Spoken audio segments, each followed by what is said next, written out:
Hey everybody, Corey Schrader, Black Creek Wealth Management. Welcome to another Trading Tip Tuesday.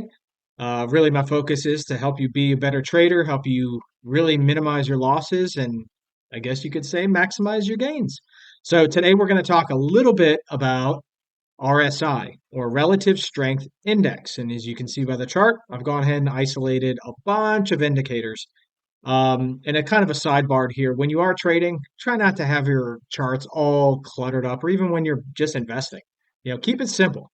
So today I'm going to be talking about the Relative Strength Index. If you've used it before, I have a little bit of a twist on it. You may already know this. If you feel like my approach isn't accurate and you want to give some comments, feel free to comment and tell me how you're handling it, or if you have questions, let me know. So Relative strength index. I'm not getting into the technicals. You want to get into the technical and what it means and how it's calculated, all that, go online. There's plenty of places that'll tell you how it's calculated. Here's how I look at it, right? If you've ever seen a movie called Volcano, like I have with Tommy Lee Jones, they have seismologists in there. And really, what seismologists do is they have these machines that calculates basically the movements of the earth, right? It's between tectonic plates. So you get, movement, really nothing when there's really no movement, and then it just exacerbates and it tells you the strength of the frequency or the strength of the earthquake that's happening. It's kind of how I look at RSI. It's the same thing if you're trying to surf. And I love to use the surfing analogy because that's what you do when you trade and honestly, even when you invest. You don't want to get in at the wrong time because you can get punished, right? But you're not always going to catch the wave right when it starts to pop up. Well, the RSI index or RSI indicator can absolutely help you start to realize, okay, there's something building. So let's go ahead and go to the charts, right? So this is the S&P 500 SPY, which is one of the ETFs that I do trade on a daily basis, and I use the RSI indicator to determine strength. So for those that are not familiar, this gray area is pre-market. That's before 9:30 a.m. and after 4 p.m. every single day. So you can see here, this closed at 4 o'clock yesterday. This was all the way up until midnight, and then it crosses over into today, and off we're running into today's trading. This dark black again is the actual market that we're trading for the day, right? So if it's Nvidia, Google, all of them, whatever, they all can do the same thing. You can look at see, was there any price action during the evening? If not, not something to worry about. I'm going to talk more about pre-markets and how to use that to your advantage in another one. So RSI, that's what this is down here. Okay. So the biggest thing to note, and this is something that's often, in my opinion, missed when it comes to the relative strength index, right? With this actual indicator, what you have here is you have a 30 and you have a 70. In theory, when you get up to 70, it indicates an overbought situation. It means that everyone's piled their money in and they've been buying, and it's just pushed everything to this fever pitch up here. And if you're down here, and you can see in some of this charting here, okay, now there's been just excessive selling, right? So downward pressure, a lot of pressure down, and now we've gotten to an oversold condition, right?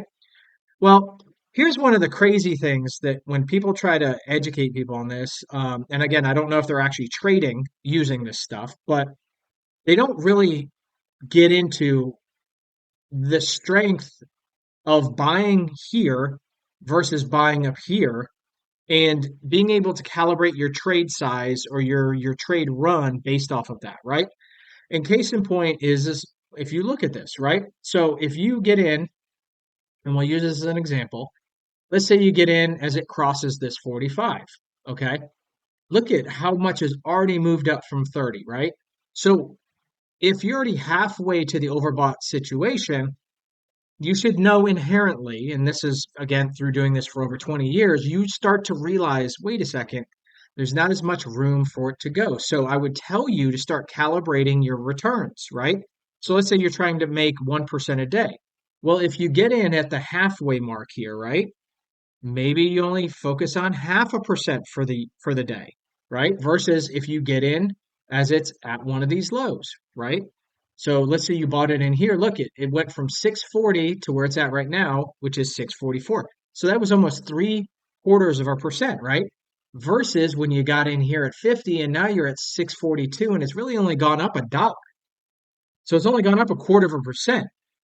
So you're chasing 1%, but there's only a quarter percent to be had. You kind of see how I look at it. And now, of course, it can keep trending. One thing with the RSIs is even though it does get to this oversold, it can sit up there for a long time. And same thing with this overbought, it can sit up here for a while, and oversold, it can sit down there for a while. So I'm trying to keep these short, but I have a lot to say about it. But here's what I will tell you. One last thing. If you're in an upward market, know that, and you can even look at today as an example. If it continues to hold above 50, there's a good chance you don't want to try to short it on the way down because it's holding that bullish sentiment, right? Conversely, if it's broken 30 and it fails to break 50, it tends to kind of hold down there. 55 is really when you're trying to push it, as you can see here, right? So calibrate your trades. If you have questions on this, you want to dig a little bit deeper, reach out. I'm here to serve. But I want you guys to have better trades. I want to minimize your losses. I hope you enjoyed this. As again, I said, if you use it or you don't use it and you want to know or add comments, please do share, get this out there. Have a great day. Tune in next week. Talk to you later. Corey Schrader, Black Creek Wealth. Have a blessed day.